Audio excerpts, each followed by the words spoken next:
Shalom, bien-aimés dans le Seigneur, nous vous saluons dans le nom précieux et glorieux de notre Seigneur Jésus.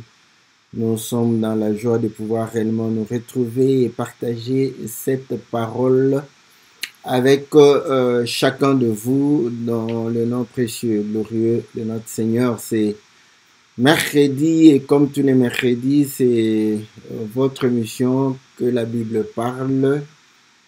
Une émission qui vous est présentée par votre bien-aimé le pasteur Philippe Mukengi. Bon, nous étions absents parce que nous étions en déplacement, nous étions à Kinshasa et nous saluons tous les bien-aimés de Kinshasa qui nous ont reçus, qui nous ont montré leur amour fraternel. Que Dieu vous bénisse, que Dieu se souvienne de vous, que Dieu vous accorde tout ce dont vous avez besoin, que l'Éternel puisse réellement accorder à chacun de vous ce qui est nécessaire à la vie de tous les jours.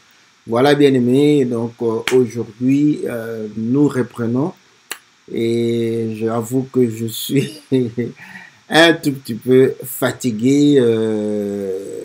Voilà pourquoi j'ai l'annonce s'est fait juste quelques minutes avant qu'on débute. Donc, nous allons pouvoir juste peut-être, bon, ça dépendra parce que généralement, on peut avoir la fatigue, mais dès qu'on commence à parler, parfois, on ne ressent plus cette fatigue. Voilà, bien-aimés dans le Seigneur, comme je le disais, c'est mercredi et les mercredis, c'est votre émission que la Bible parle, une émission qui vous est présentée par votre serviteur, le pasteur Philippe Mukengi, une émission qui répond aux préoccupations, aux questions, une émission qui nous permet de pouvoir réellement être à votre service. Voilà pourquoi nous avons toujours dit, poser les questions. Si nous avons les réponses, nous répondons. Si nous ne les avons pas, nous allons pouvoir demander parce que nous sommes nombreux à pouvoir annoncer cet évangile. Nous allons demander aux autres hommes de Dieu les réponses. Lorsque nous serons en possession de ces réponses, nous pourrons revenir pour pouvoir réellement vous apporter la réponse que vous avez besoin. Voilà pourquoi nous avons toujours dit, ne pas hésiter de pouvoir poser vos questions. Nous sommes là pour pouvoir réellement répondre à ces préoccupations. Voilà. Donc aujourd'hui, je vais répondre à une question d'un bien-aimé. Je lui ai répondu en particulier, mais voilà, j'aimerais répondre parce que ça pourrait aider peut-être une autre personne. Le but de l'émission, c'est ça, de répondre à une question posée par un bien-aimé, mais qui peut édifier les autres bien-aimés. Voilà, bien-aimés dans le Seigneur, voilà pourquoi nous avons voulu parler de Jephthé, parce que la question était sur Jephthé, pour pouvoir comprendre, n'est-ce pas, la vie un peu de Jephthé ou bien ce qui lui est arrivé. Voilà, donc nous sommes là et nous prions notre Seigneur pour que vous tous qui êtes fidèles à cette émission, vous tous qui nous soutenez par vos prières, par votre soutien financier, que l'Éternel puisse réellement se souvenir de vous, que l'Éternel puisse vous accorder toutes les bonnes choses. Salutations à notre bien-aimé Peter Mokoa, que le Seigneur se souvienne de vous, qu'il vous bénisse, qu'il vous assiste, qu'il vous accorde tout ce dont vous avez besoin. Nous saluons le bien-aimé Jackson, José, Ilengo, nous saluons le bien-aimé Jean-Didier, la sœur Cathy, la sœur Bia, la sœur Bibiche, nous saluons la sœur Sylvie, nous saluons la sœur Nyota, la sœur Florence, la sœur Ida, nous saluons la sœur Charlotte, nous saluons la sœur Wani, le bien-aimé Jackson, le bien-aimé David, que le Seigneur vous soit très favorable. Salutations à Liliane, la sœur Liliane, la sœur Aurélie, le bien-aimé Farid. Nous saluons la sœur Pélagie, la sœur Francine. Nous saluons, n'est-ce pas, tous ceux qui sont fidèles à cette émission. Que le Seigneur vous soit favorable, que le Seigneur vous bénisse, que le Seigneur puisse vous assister, que le Seigneur puisse vous accorder ce dont vous avez besoin dans le nom puissant et glorieux de notre Seigneur Jésus. Cela a toujours été notre prière, cela a toujours été le souhait de notre cœur. Voilà, donc la question de bien-aimé était sur Jephthé. Nous allons pouvoir lire, n'est-ce pas, les Écritures et apporter la lumière selon la grâce que le Seigneur nous accorde. Nous sommes dans le livre voilà, Juge 10, Juge 11, voilà, je commence au verset 1, il est dit ceci: Jephthé le Galatite était un vaillant héros, il était fils d'une femme prostituée, et c'est Galate qui avait engendré Jephthé. La femme de Galate lui enfanta des fils qui, devenus grands, chassèrent Jephthé et lui dirent: tu n'hériteras pas dans la maison de notre père, car tu es fils d'une autre mère. Et Jephthé s'enfuit loin de ses frères et il habita dans le pays de Tob. Des gens de rien s'est rassemblés auprès de Jephthé et il faisait avec lui des excursions. Quelque temps après, les fils d'Ammon firent la guerre à Israël, et comme les fils d'Ammon faisaient la guerre à Israël, les anciens de Galates allèrent chercher Jephthé au pays de Tob. Ils dirent à Jephthé: viens, tu seras notre chef, et nous combattrons les fils d'Ammon.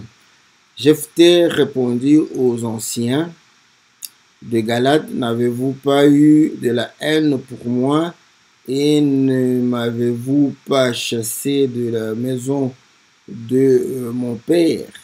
Pourquoi venez-vous à moi maintenant que vous êtes dans la détresse? Les anciens de Galates dirent à Jephthé: nous revenons à toi maintenant, afin que tu marches avec nous et que tu combattes les fils d'Ammon et que tu sois notre chef, celui de tous les habitants des Galates. Jephthé répondit aux anciens des Galates: si vous me ramenez pour combattre les fils d'Ammon et que l'Éternel les livre devant moi, je serai votre chef.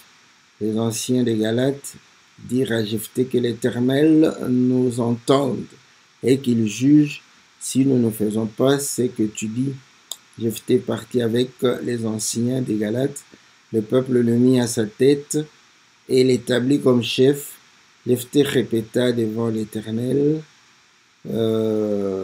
à Mizpa toutes les paroles qu'il avait prononcées.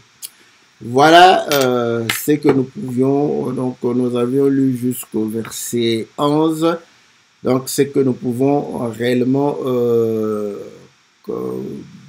comprendre sur Jephthé. Voilà, donc Jephthé c'était un vaillant héros, n'est-ce pas? Et la Bible dit que son père c'était Galate et il va pouvoir être la femme d'une prostituée.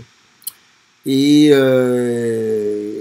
après, la Bible démontre que Galate va pouvoir avoir des enfants avec sa femme, n'est-ce pas? Et ces enfants, lorsqu'ils vont pouvoir grandir, vont chasser Jephthé parce qu'il était l'enfant d'une autre femme. Et Jephthé va quitter pour aller au pays de Tob. Et là, les personnes de rien vont pouvoir se retrouver autour de lui. Et il va pouvoir faire des excursions avec eux. Après cela, les fils d'Ammon vont pouvoir attaquer et les gens auront besoin de lui. Comme vous le savez, nous avons un principe, le principe qui nous permet de pouvoir réellement comprendre la parole de Dieu, lire la parole de Dieu. Et parfois, les gens pensent que la parole de Dieu est facile. Elle est facile lorsque vous écoutez avec l'aide de l'esprit, vous lisez, n'est-ce pas, avec l'aide de l'esprit, et lorsque vous annoncez avec l'aide de l'esprit, à ce moment, les choses deviennent faciles. Pourquoi? Parce que ce n'est pas nous, ce n'est pas toi, ce n'est pas la chair, mais c'est le Saint-Esprit dans l'homme qui va pouvoir réellement faire tout cela.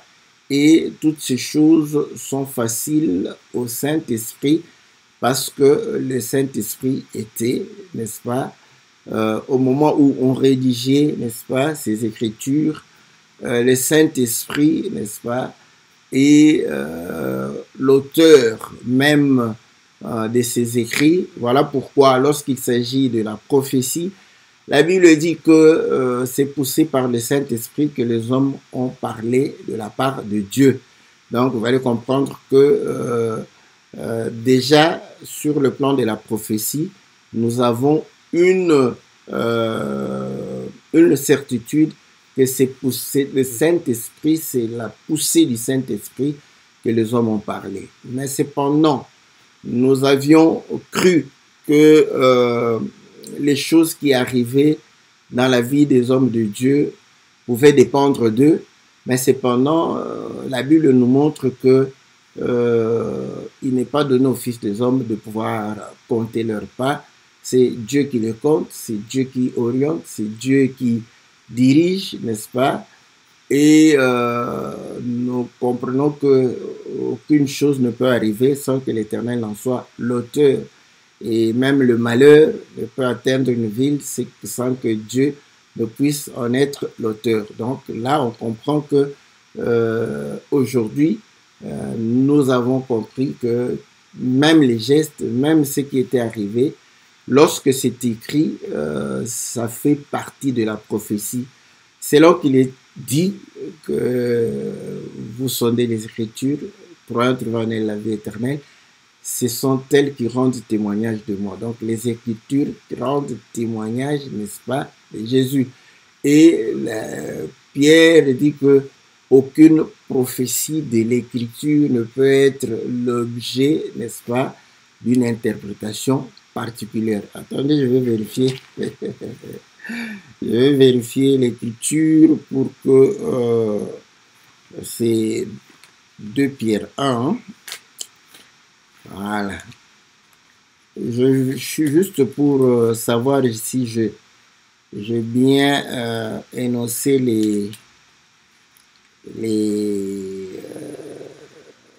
l'écriture. Voilà. Bon. Je suis dans 2 Pierre. Voilà, chapitre 1.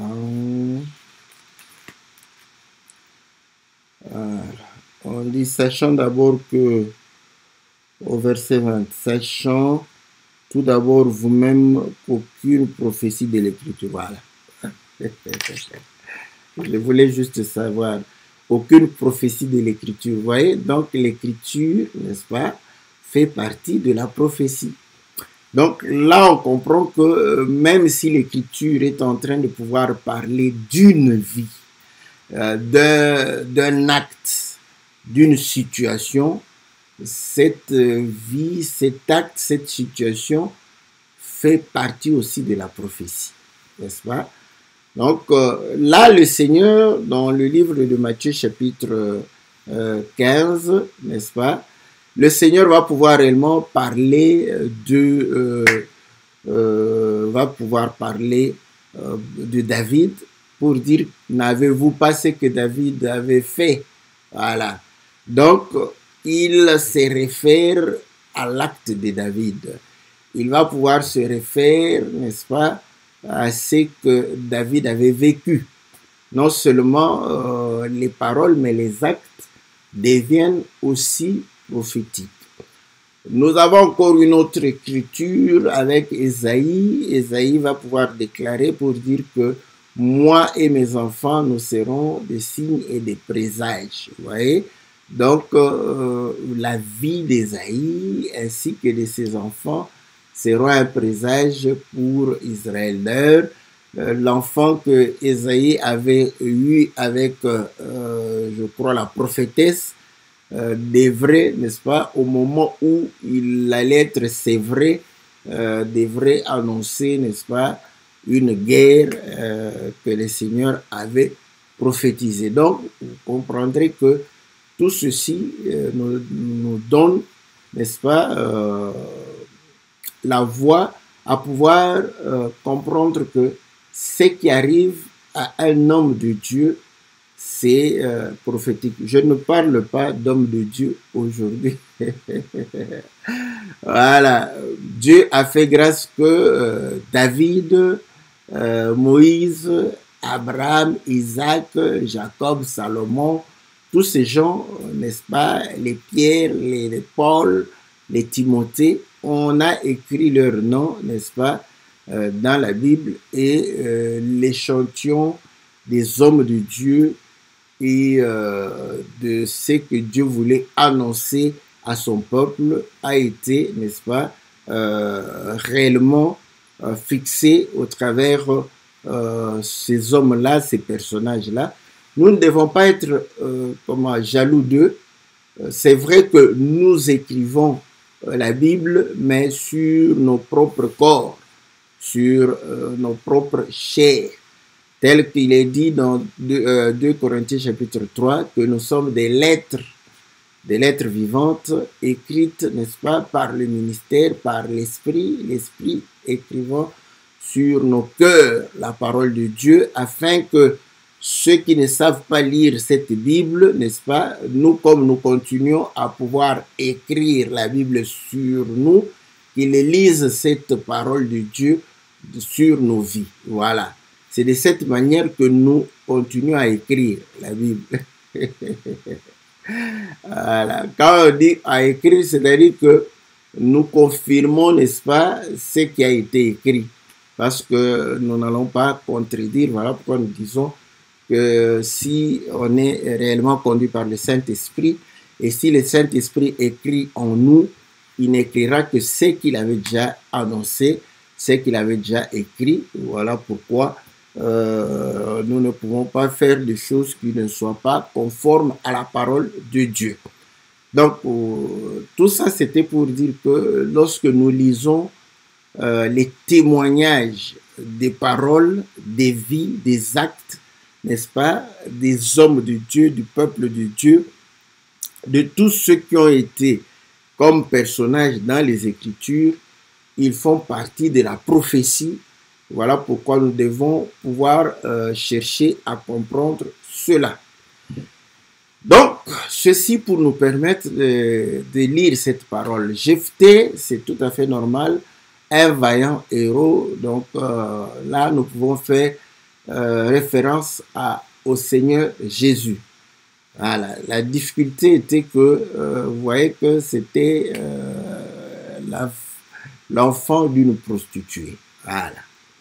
Mais déjà, dans la lignée du Seigneur, vous allez comprendre que le Seigneur descend, n'est-ce pas, d'Abraham, descend aussi de David. Et dans la généalogie de Jésus, annoncée par Matthieu, nous allons voir que la Bible va parler des femmes et une femme va nous intéresser. Voilà. Généalogie de Jésus, voilà. Matthieu chapitre 1, Jésus-Christ, fils de David, fils d'Abraham. Et je vais sauter au verset... Je commence au verset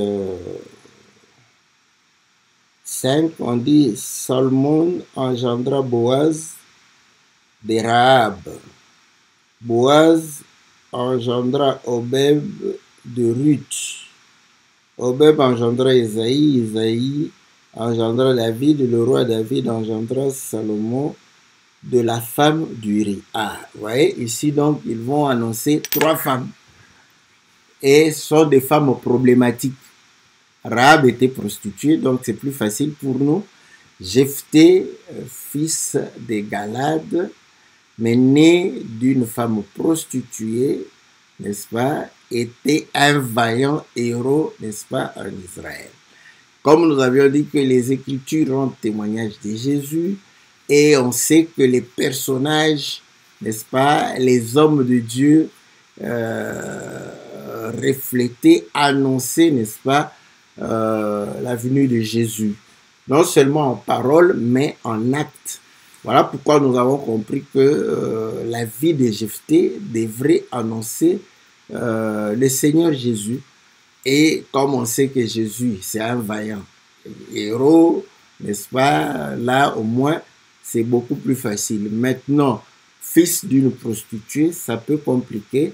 Et c'est là où nous disons, nous pouvons nous calmer parce que Jésus aussi s'alignait. Vous allez voir Rahab, lorsque nous lisons dans Josué, Rahab était une prostituée. Voilà. Et là, on parle de Ruth qui était une Moabite. Et le Moabite était exclu, n'est-ce pas, dans le temple, ne pouvait pas se présenter devant la face de Dieu. Et on va voir que Salomon va naître d'une femme, n'est-ce pas, qui était la femme d'autrui, que David va pouvoir réellement arracher de main d'Uri. Donc on souligne femme d'Uri. Voilà. Donc vous voyez déjà ici, ça peut nous calmer dans la lecture. Quand nous lisons, généralement, ceux qui voient que du bien de Jésus et ne veulent pas avoir, n'est-ce pas, des choses, voilà, mauvaises ou liées à Jésus, généralement, quand ils lisent, bon, c'est là où ils ferment les yeux parce qu'ils se disent comment on va pouvoir expliquer cela. Déjà, donc on comprend que dans la généalogie de Jésus, Jésus descend d'une femme prostituée.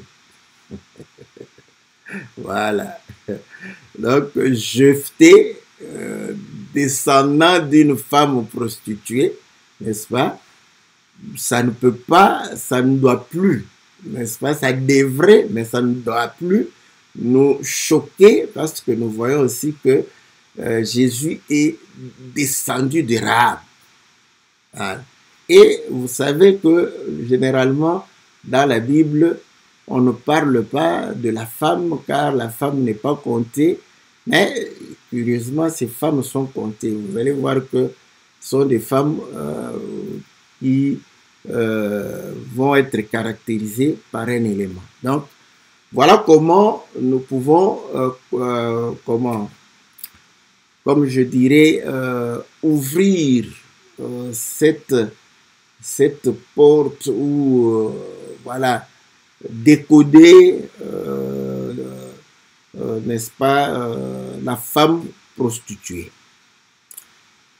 Donc, Jephthé sera chassé de la maison de son père. Vous voyez? Et Jésus, lorsque nous prenons, vous allez voir que Jésus, la Bible dit que la lumière est venue chez les siens ne l'ont pas reçu, mais à tous ceux qui l'ont reçu, elle a donné le pouvoir de devenir enfant de Dieu. Jésus a été chassé dans sa patrie, même lorsqu'il vivait. Lisons dans Luc chapitre 4, vous verrez que lui-même va dire que vous allez m'appliquer ce proverbe: médecin, guéris-toi toi-même. Fais ce que tu as fait, n'est-ce pas, à Capernaum, tu as fait ailleurs, fais cela dans ta patrie. Et lui, il va répliquer que nul n'est prophète chez soi. Ah, donc, il a été rejeté par ses frères. Voilà. Pourquoi? Juste pour montrer que qu'il devrait être rejeté, le fait d'être rejeté, il va pouvoir réellement se présenter aux nations. Voilà. Nous avons encore cette image avec Moïse. Moïse qui est allé auprès de ses frères pour pouvoir leur apporter le secours.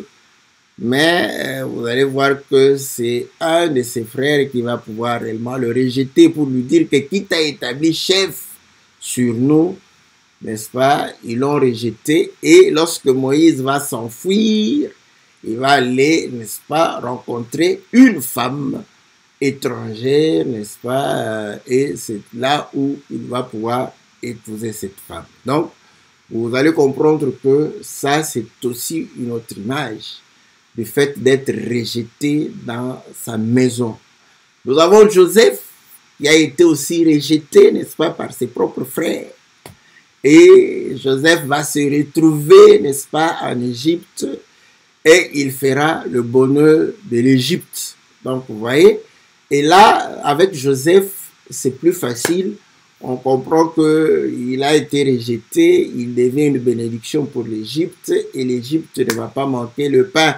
Comme aujourd'hui, Israël a rejeté le Seigneur, nous l'avons reçu et nous ne manquons pas la parole parce qu'il nous bénit au travers de la parole. Voilà. Et là, vous allez comprendre une chose, n'est-ce pas? Que lui-même a été rejeté, n'est-ce pas? Et il vient auprès de nous pour pouvoir réellement nous donner, n'est-ce pas, le salut. Donc là, ce que nous venons de lire dans Juge 11, concernant Jephthé, nous sommes en train de pouvoir comprendre comment le Seigneur fait les choses. Donc, il est rejeté dans sa propre maison, il est rejeté, n'est-ce pas, par ses propres frères, pour pouvoir réellement aller, n'est-ce pas, ailleurs. Et les gens des mauvaises vies ou de rien vont pouvoir réellement se rassembler autour de lui. Et là, cette image nous est donnée encore par le Seigneur lorsqu'il va chez les pharisiens, les gens qui étaient supposés de bonnes mœurs et de bonne vie, il sera rejeté et il va se retrouver parmi les publicains, les gens qui mangent, qui boivent. Et là, on va dire pourquoi il aime les gens de mauvaise vie. Il va répondre que, bon, lui, en tant que médecin, ceux qui peuvent être réellement contents de lui, ce sont ceux qui sont malades. Donc, vous allez comprendre que Dieu parle d'une manière ou d'une autre. Dieu ne fait que répéter, n'est-ce pas, les choses pour que nous puissions comprendre. Même les hommes disent que la répétition est la mère de la science. C'est une écriture, n'est-ce pas? Mais dite d'une autre manière. Et chez nous, n'est-ce pas, dans le langage biblique, on dit que Dieu, n'est-ce pas, répète, n'est-ce pas, à plusieurs reprises et de plusieurs manières afin de pouvoir réellement établir la lumière, la vérité.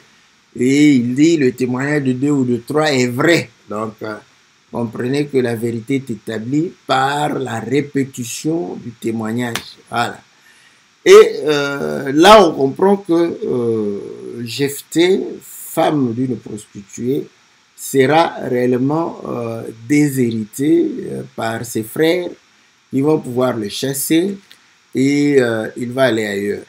Galade, vous savez que dans la Bible, c'est le pays, n'est-ce pas, où on produisait le baume. Voilà.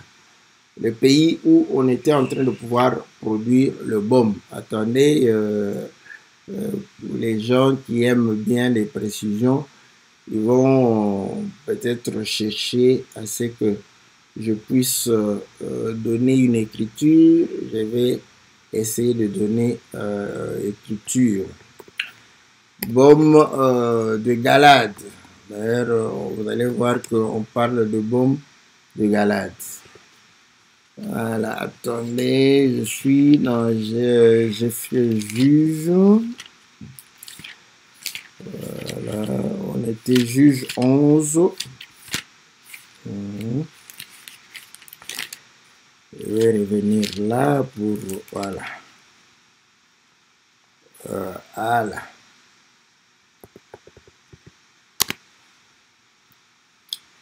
Ah, voilà.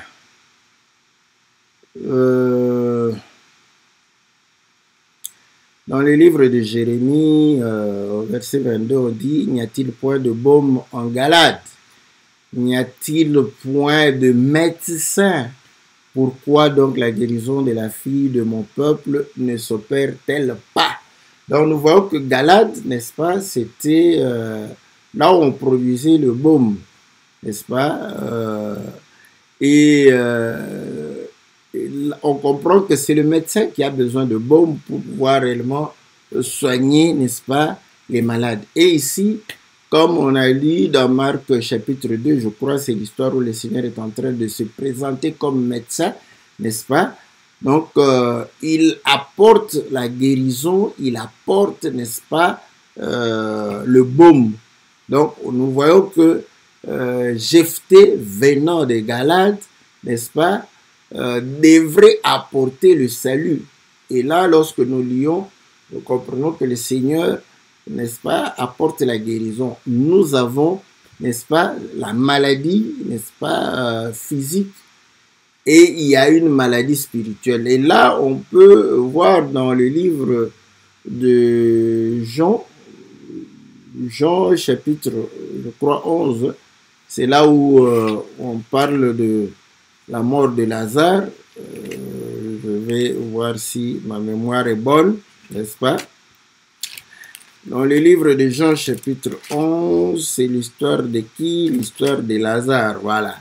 Donc, le Seigneur va dire que cette maladie ne va pas lui amener à la mort, mais il est mort. Donc, le Seigneur ne parlait pas de la maladie qui l'a amené à la mort. Donc, il est mort physiquement, donc d'une maladie physique. Mais lorsque le Seigneur parlait de la mort que Lazare ne pouvait pas, n'est-ce pas, mourir, il ne parlait pas de la maladie physique. D'où on comprend que, n'est-ce pas, le Seigneur vient guérir, n'est-ce pas, nous guérir de nos maladies spirituelles. Voilà. Donc, maintenant, la maladie spirituelle, c'est le péché. Hein. Selon Marc chapitre 2, il est dit qu'il est venu chercher les pécheurs, non les justes. Donc, le péché, c'est une maladie. Voilà. Spirituelle. Ce n'est pas simplement le fait d'être possédé, de voir des cauchemars, tout ça, mais le péché, quand tu trompes, quand tu voles, quand tu mens, quand tu tues, quand tu te prostitues, quand tu, n'est-ce pas, tu es en train de pouvoir réellement escroquer, tu es malade. Voilà, c'est une maladie, tu souffres, donc tu as besoin de la guérison, n'est-ce pas? Et le Seigneur apporte la guérison. Le Seigneur est venu pour que nous puissions guérir de nos maladies. Voilà. Mais nous avons eu cette grâce comment? Parce que Galade, c'est aussi dans les territoires des premiers-nés.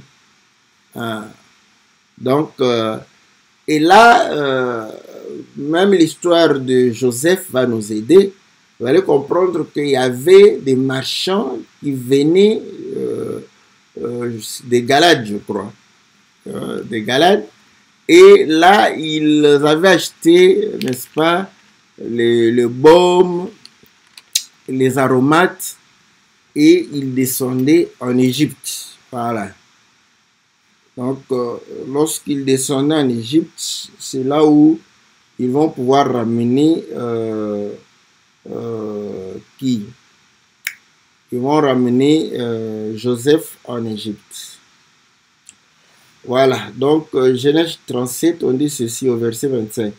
Ils s'assirent ensuite pour manger Ayant levé les yeux, ils virent une caravane d'Ismaélites venant de Galade. Leurs chameaux étaient chargés d'aromates, de baumes, de myrrhe qu'ils transportaient en Égypte. Donc, vous voyez, donc ils venaient, ils achetaient. Vous savez que les Égyptiens étaient très forts pour embaumer les corps.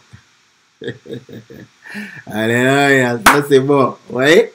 Donc, ils achetaient les baumes, n'est-ce pas, en Galade pour aller embaumer, n'est-ce pas, leur mort afin de pouvoir résister contre la corruption. Voilà. Donc, là, vous allez comprendre que Galade, n'est-ce pas, territoire de premier-né, et lorsque le Seigneur envoie Moïse en Égypte, il dira à Pharaon, laisse aller mon peuple, Israël, mon premier-né. Voilà. Donc, territoire de premier-né lié à Israël. Et là, il y a Galade, il y a le baume, il y a la guérison, n'est-ce pas? Et le Seigneur, lorsqu'il va parler à la femme samaritaine, et cette femme est en train de pouvoir dire que non, c'est pas correct, pourquoi vous dites que c'est à Jérusalem, c'est pas non, nous aussi nous adorons, le Seigneur dira que le salut vient des Juifs, voilà, parce qu'ils ont le baume, ils ont, n'est-ce pas, les médicaments, ils ont le médecin, et le Seigneur, n'est-ce pas, est issu, n'est-ce pas, de cette tribu de Juda pour pouvoir réellement venir sauver l'humanité. Donc, on comprend que tout ceci, n'est-ce pas, n'est pas en vain. Ça se passe pour pouvoir réellement montrer effectivement que les choses doivent se faire tout en donnant, en prophétisant, n'est-ce pas, par rapport aux choses du Seigneur. Voilà comment nous pouvons, n'est-ce pas, nous pouvons, attendez, je vais, voilà. Voilà. Voilà. Donc, nous comprenons qu'il vient, il démontre que le Seigneur va venir d'Israël parce que le salut vient des Juifs et le baume c'est la parole qui est aussi, n'est-ce pas, ce qui donne la guérison. Voilà pourquoi lorsque le Seigneur nous prêche, c'est pour pouvoir réellement que nous puissions nous guérir de nos maladies, que nous puissions, n'est-ce pas, nous éloigner du péché. Écoutez, maintenant, Israël va rejeter le Seigneur. Une des raisons pour laquelle on a rejeté le Seigneur, c'est Jean chapitre 10, on dit pourquoi vous voulez me lapider? Pour quelle bonne œuvre? Non, non, non, non. Tu guéris, tu fais beaucoup de choses, mais nous te lapidons parce que toi qui es homme, tu t'es fait Dieu. Lui, il va dire, mais c'est quoi ça? Vous voulez me lapider parce que je vous ai dit que je suis fils de Dieu. Ah. Vous voyez? Donc, il n'est pas de la terre.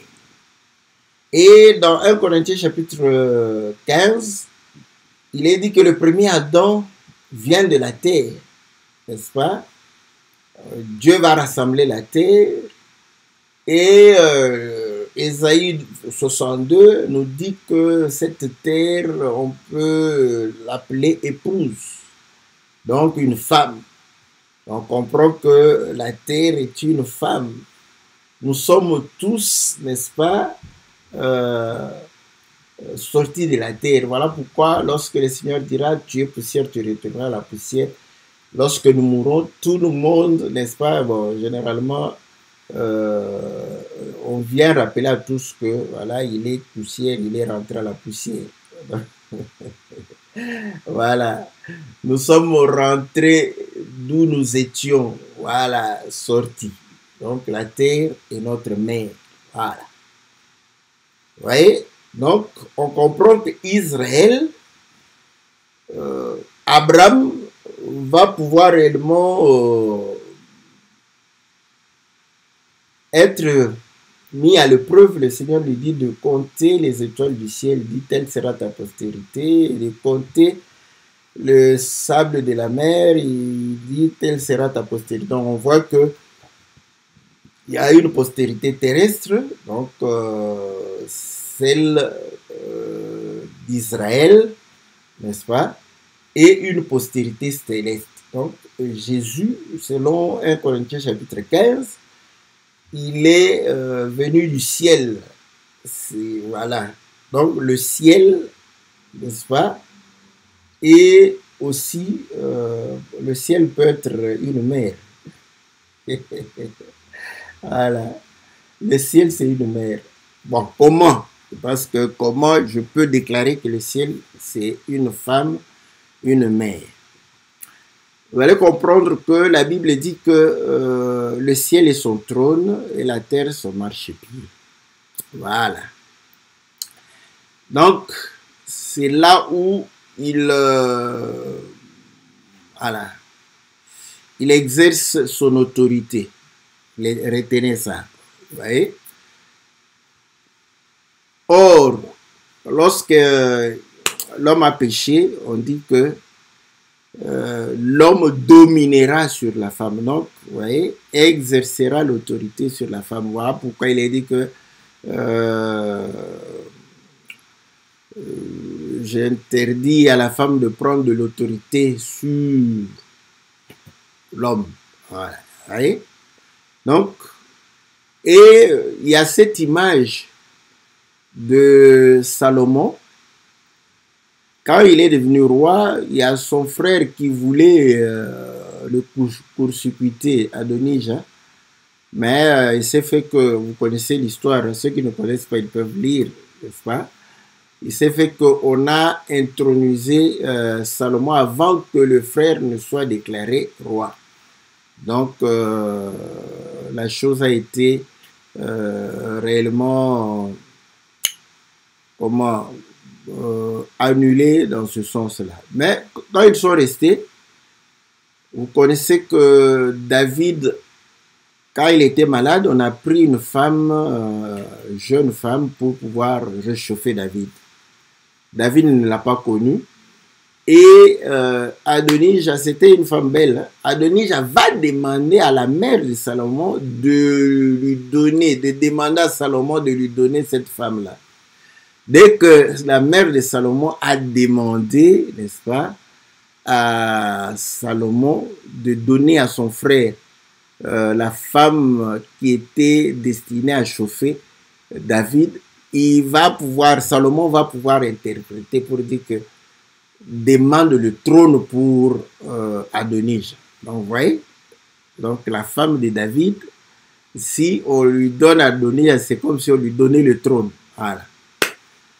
Donc, la femme, c'est le trône de l'homme. Voilà, c'est là où l'homme est en train de pouvoir régner.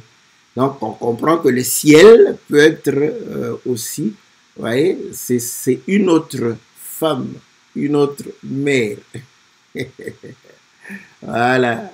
Rejeté parce que il n'était pas, n'est-ce pas, il ne prétendait pas être, n'est-ce pas, terrestre comme eux. Voilà pourquoi il disait que je suis venu du ciel, n'est-ce pas? Donc, ils l'ont rejeté pour ça. Donc, voilà. Or, vous allez comprendre que le ciel, n'est-ce pas, va être identifié, n'est-ce pas,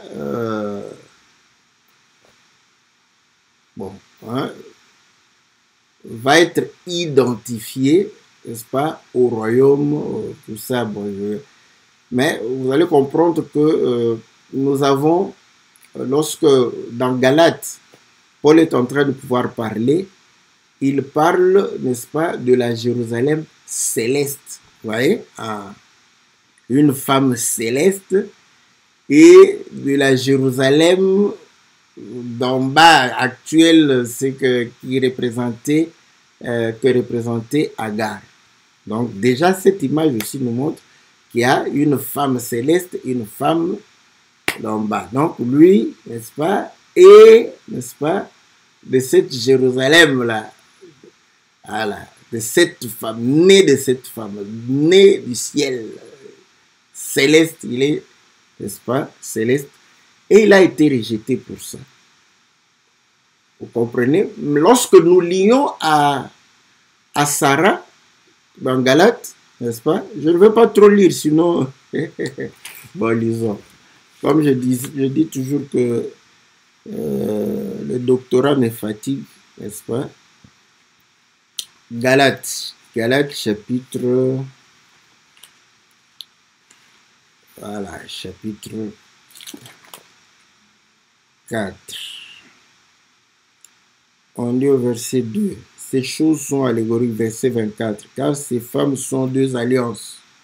L'une du mont Sinaï enfanta pour la servitude chez Agar, car Agar c'est le mont Sinaï en Arabie et elle correspond à la Jérusalem actuelle qui est dans la servitude avec ses enfants.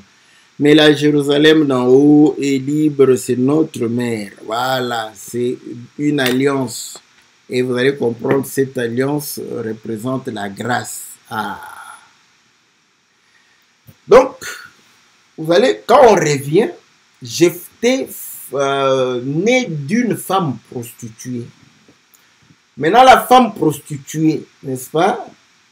Généralement, quand nous analysons avec l'intelligence humaine, c'est une mauvaise chose. La prostitution n'est pas bonne, tout ça. Ok, ça c'est bien, ça c'est une analyse. Mais maintenant, ce qui n'est pas bien va pouvoir réellement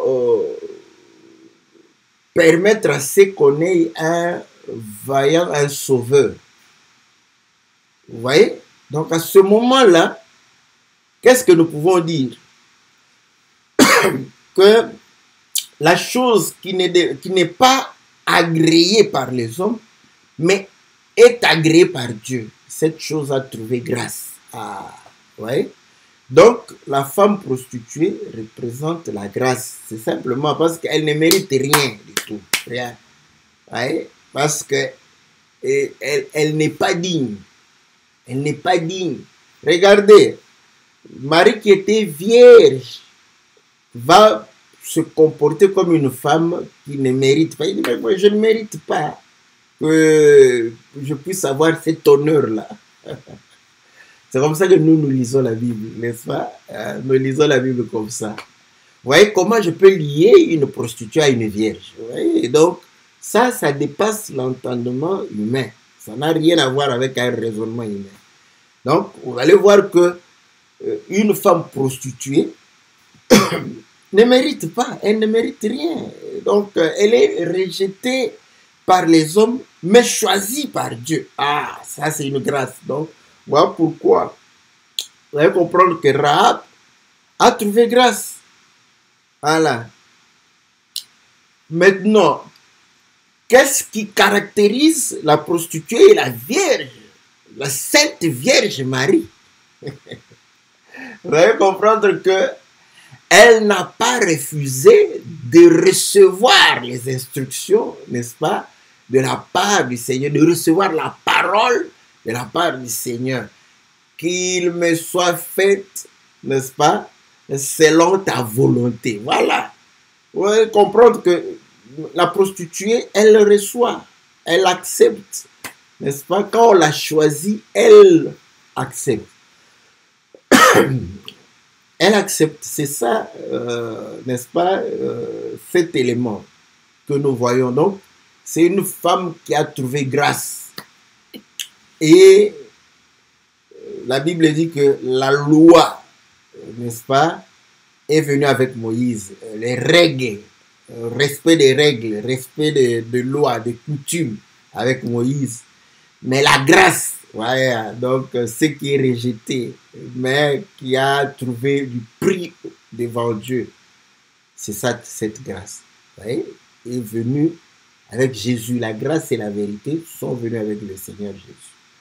Donc vous allez comprendre que, n'est-ce pas, cette femme prostituée représentait la grâce et Jephthé va trouver grâce, sera un vaillant, mais il sera rejeté par ses frères. Et il va aller loin de ses frères. Et les gens de Vaurien, vous voyez, n'est-ce pas, vont trouver aussi grâce. Voilà. Et nous qui étions des gens de Vaurien, le Seigneur au milieu de nous va nous faire grâce. Et la grâce nous enseigne à renoncer aux mauvaises œuvres, aux œuvres des ténèbres, au péché. Voilà pourquoi les gens qui croient qu'étant sous la grâce, ils peuvent pécher comme ils veulent, en fait, ce sont des inconvertis, n'ont pas encore manifesté la nature des enfants de Dieu. Donc, que Dieu leur fasse grâce de comprendre que si on est sous la grâce, on doit être exigeant envers soi-même, d'être loin du péché, d'être loin parce qu'on t'a fait cette faveur-là. Il faut pas. Quand un homme te fait une faveur, tu gardes ça pour ne pas le décevoir. Mais comment nous ne pouvons pas, n'est-ce pas, veiller sur cette grâce que le Seigneur nous a faite pour que nous puissions lui être agréables. Voilà. Donc, il va pouvoir venir au milieu de nous, regarder comme le Seigneur. Voilà pourquoi nous disons que eux seront attaqués par les fils d'Ammon. Ah, là, les prophètes vont vous expliquer, hein, n'est-ce pas, que la grâce est venue chez nous. La grâce va revenir en Israël. Bon, ça ce sont des débats parfois au milieu de nous. Je ne sais pas pourquoi les gens... Oh, la grâce ne va pas revenir. Bon, les gens qui veulent se compliquer la vie pour rien. Voilà, on leur laisse faire ces débats-là. Mais nous voyons que, vous voyez, Jephthé qui est la grâce, va se retrouver à Tob, au milieu de vauriens, des gens de rien, n'est-ce pas, et sera à leur tête. Voilà pourquoi, n'est-ce pas, le Seigneur est avec nous et nous menons le combat sur le plan spirituel, hein, pour pouvoir réellement préserver notre délivrance, préserver notre libération, n'est-ce pas, pour que nous restions sous l'autorité du Seigneur. Et là, vous allez comprendre que lorsque les fils Israël va se faire attaquer par les fils d'Ammon, ils auront besoin, n'est-ce pas, de Jephthé, le vaillant héros, celui qu'ils avaient chassé. Voilà. Là, on peut aller vous raconter, n'est-ce pas, Apocalypse, chapitre 5, chapitre 6, chapitre 7, vous expliquer tout là-bas pour vous montrer comment est-ce que Jephthé va revenir, et là, la guerre d'Armageddon, hein? Voilà, ça on laisse aux prophètes, on laisse aux docteurs qui aiment bien, n'est-ce pas? Mais voilà, nous on parle de tout, hein? Mais je ne veux pas vous alourdir pour vous amener encore en Apocalypse là-bas, tout ça. Mais pour montrer que voilà, nous avons la grâce, profitons du temps de la grâce, n'est-ce pas? Avec le médecin, n'est-ce pas, qui a apporté le baume de Galate pour notre guérison, n'est-ce pas? Donc nous devons être guéris de nos maladies, n'est-ce pas, de nos péchés, loin de toute souillure, loin de toute impureté, n'est-ce pas? Marchons dans la sanctification, dans la perfection, pendant que Jephthé, le véritable Jephthé, est avec nous. Voilà. Donc, vous allez comprendre que le Seigneur va aller, n'est-ce pas, combattre pour Israël afin de pouvoir les libérer de l'impie. Voilà. Voilà, bien aimé dans le Seigneur, un peu l'histoire de Jephthé. J'ai voulu partager avec vous ce que j'ai partagé avec un bien-aimé. Que le Seigneur le bénisse, n'est-ce pas? Il va se reconnaître. Donc, c'est pour vous permettre de comprendre effectivement que la vie des prophètes est une prophétie, n'est-ce pas? et c'est pour que nous puissions comprendre la grâce que nous avons reçue de la part du Seigneur. Voilà, c'était en guise de reprise. Nous sommes revenus, une fois encore, nous saluons tous les bien-aimés qui sont à Kinshasa particulièrement et tous ceux qui sont au Congo, en Afrique, que le Seigneur vous soit très favorable. Je salue les bien-aimés de Brazza. Nous étions là-bas, mais nous n'avions pas pu réellement communier ensemble. Ce n'est qu'une partie remise. Si Dieu nous prête vie, si Dieu nous garde, et nous pourrons nous revoir, n'est-ce pas, par la grâce du Seigneur. Voilà, on est revenu, n'est-ce pas, comme on dit, occasion favorable ou non, on sera à votre service. Donc le lundi, nous serons là pour votre mission, louons l'Éternel, et le mercredi pour votre mission, que la Bible parle, n'est-ce pas, et le dimanche, nous sommes là avec les bien-aimés d'Ordrette pour communier ensemble et partager, n'est-ce pas, la parole de Dieu pour la gloire du Seigneur. Donc, salutations à tous les bien-aimés qui nous ont assistés. Que le Seigneur vous soit favorable, que le Seigneur vous bénisse. Comme je le dis, cette émission, n'est-ce pas, c'est une émission, n'est-ce pas, interactive. Vous pouvez poser les questions. Bon, quand vous les posez immédiatement ici, là, ma femme m'a toujours conseillé, mais bon, en tout cas, c'est une faiblesse pour ma part de pouvoir lire vos questions. Donc, voilà. Mais vous pouvez toujours le faire. Qui sait si je peux me donner, le Seigneur peut m'inspirer pour pouvoir toujours lire, voir si on peut répondre. Mais envoyez vos questions. Nous allons répondre à vos questions et pouvoir réellement nous édifier les uns les autres. Sinon, on se retrouve, n'est-ce pas, le mercredi pour une autre mission. Que le Seigneur vous bénisse. Dans le nom précieux et glorieux de notre Seigneur Jésus. Amen.